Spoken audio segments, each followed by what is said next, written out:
The United States Department of Defense, DoD, has identified China's Dongfeng 17, DF-17, hypersonic glide vehicle as a major threat to U.S. military installations and fleets in the Western Pacific.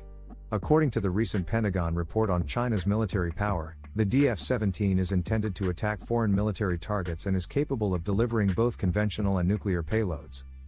The report, released on November 29, states that the DF-17 has already been deployed operationally and that it may be equipped with nuclear warheads. The DF-17's high speed and camouflage capabilities make it difficult to detect and defend against, and it has the potential to penetrate regional U.S. missile defenses. The DF-17 passed several tests successfully and is deployed operationally.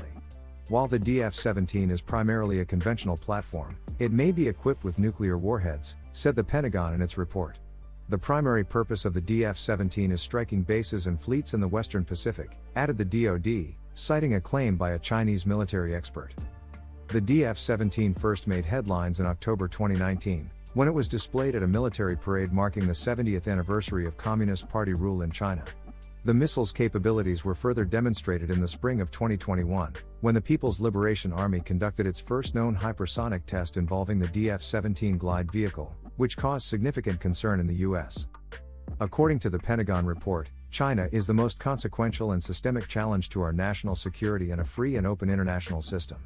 The DF-17 hypersonic missile is seen as a symbol of China's growing military power and its determination to assert its influence in the Western Pacific.